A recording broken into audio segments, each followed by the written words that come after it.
Shalom saudara-saudari yang terkasih dalam Yesus Kristus. Kita berjumpa kembali pada hari ini dalam renungan harian. Marilah kita mulai renungan kita pada hari ini dengan doa. Dalam nama Bapa dan Putra dan Roh Kudus. Amin. Allah Bapa yang Maha Baik, kami mengucap syukur padamu atas rahmat yang selalu Engkau limpahkan kepada kami. Pada hari ini ya Bapa, kami akan mendengarkan dan merenungkan sabda-Mu. Sudilah Engkau hadir dan menuntun kami, sehingga kami boleh merenungkan sabda-Mu dengan baik. Doa ini kami sampaikan kepada-Mu dengan perantaraan Kristus Tuhan kami. Amin. Dalam nama Bapa dan Putra dan Roh Kudus. Amin. Bacaan kita hari ini diambil dari Injil Lukas pasal 9 ayat 7 sampai 9. Herodes raja wilayah mendengar segala yang terjadi itu, dan ia pun merasa cemas, sebab ada orang yang mengatakan bahwa Yohanes telah bangkit dari antara orang mati. Ada lagi yang mengatakan bahwa Elia telah muncul kembali, dan ada pula yang mengatakan bahwa seorang dari nabi-nabi yang dahulu telah bangkit. Tetapi Herodes berkata, Yohanes telah kupenggal kepalanya. Siapa gerangan dia ini yang kabarnya melakukan hal-hal yang demikian? Lalu ia berusaha supaya dapat bertemu dengan Yesus. Demikianlah Injil Tuhan. Saudara-saudari yang terkasih dalam Yesus Kristus, ketika kita mendengar berita mengenai seorang yang populer atau terkenal, kita akan berusaha mencari tahu apa yang membuat mereka itu populer dan terkenal. Biasanya orang itu terkenal dan populer karena perbuatan yang mereka lakukan, khususnya perbuatan baik. Ini kemudian membuat kita mengagumi mereka. Ini juga memunculkan kerinduan dalam diri kita untuk bertemu dengan mereka. Ketika kita bertemu, apa yang akan kita lakukan? Tentu saja kita akan mengabadikan pengalaman itu. Ada yang dengan cara berfoto, ada yang bersalaman atau berjabat tangan, dan ada pula yang sekedar berbincang untuk mengungkapkan kerinduannya. Saudara-saudari yang terkasih dalam Yesus Kristus, hal ini pula dialami oleh Herodes. Herodes yang dimaksud dalam Injil ini adalah Herodes Antipas, anak Herodes Agung. Herodes Agung memiliki 3 anak.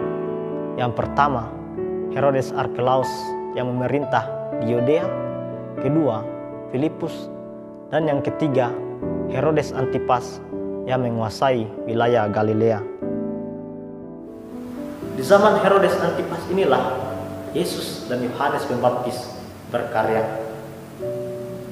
Herodes mendengar berita tentang karya yang dilakukan Yesus.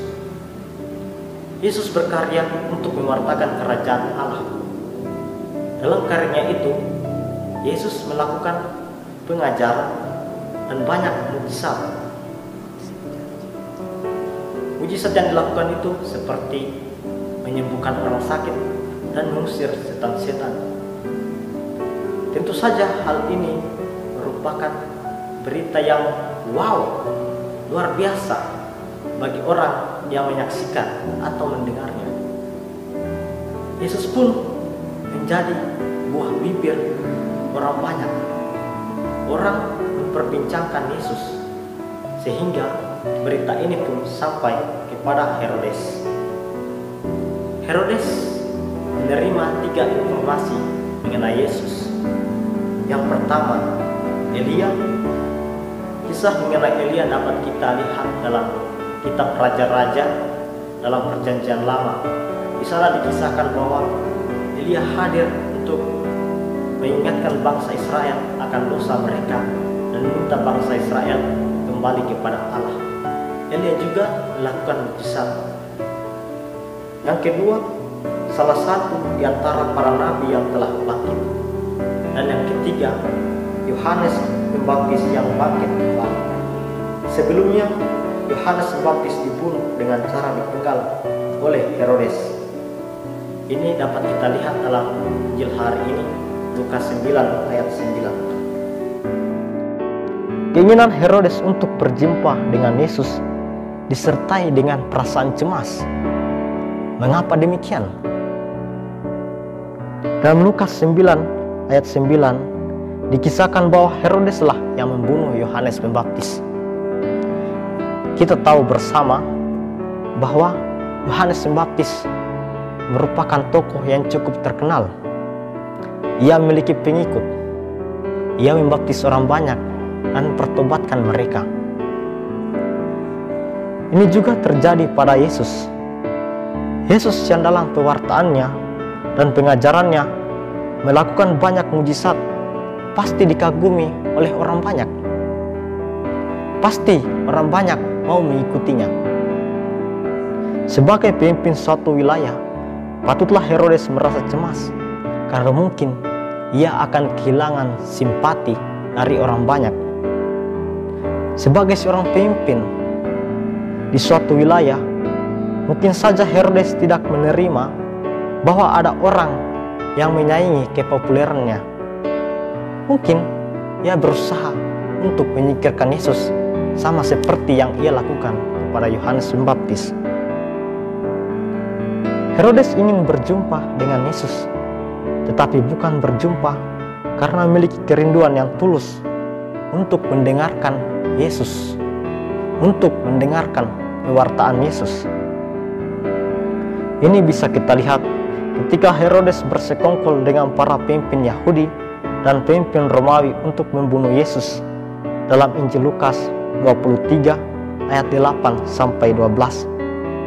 Dalam kisah itu, Herodes sangat gembira berjumpa dengan Yesus yang akan dihukum mati. Saudara-saudari yang terkasih dalam Yesus Kristus, dalam hidup kita, apakah kita ingin berjumpa dengan Yesus karena kita rindu kepadanya? Apakah kerinduan kita itu merupakan kerinduan yang tulus, tidak seperti Herodes yang ingin berjumpa dengan Yesus tetapi diliputi perasaan cemas? Sebagai orang beriman, Yesus Kristus adalah tokoh idola bagi kita. Sudah seharusnya kita memiliki kerinduan untuk berjumpa dengannya. Semoga saja kerinduan kita itu merupakan kerinduan yang tulus. Sebagai umat beriman Kristiani, kita percaya bahwa kita dapat berjumpa dengan Yesus melalui doa-doa kita, melalui Ekaristi, dan melalui kegiatan kita setiap hari ketika kita merasa sukacita karena Yesus hadir beserta kita. Saudara-saudari yang terkasih, saat ini kita berada dalam situasi pandemi COVID-19 yang membuat kita tidak bisa mengikuti perayaan Ekaristi secara langsung di gereja. Kita tidak bisa menerima komuni secara langsung. Kita hanya bisa mengikuti perayaan Ekaristi melalui media sosial dari rumah kita masing-masing. Sebagai orang beriman yang merindukan Kristus, walaupun kita tidak menerima komuni secara langsung, kita seharusnya diliputi sukacita karena Kristus berkenan hadir dalam diri kita dan dalam batin kita yang rindu akan kehadirannya. Saudara-saudara yang terkasih, semoga dalam kehidupan kita sehari-hari kita selalu merindukan Kristus secara tulus untuk berkarya dan hadir dalam diri kita. Semoga renungan ini membantu kita. Marilah kita berdoa dalam nama Bapa dan Putra dan Roh Kudus. Amin. Allah Bapa yang Maha Baik, kami mengucap syukur kepada atas atas firman-Mu yang Engkau berikan kepada kami pada hari ini. Semoga firman-Mu ini selalu menggema dalam diri kami, dalam kegiatan kami setiap hari. Doa ini kami sampaikan kepadamu dengan perantaraan Kristus Tuhan kami. Amin. Dalam nama Bapa dan Putra dan Roh Kudus. Amin.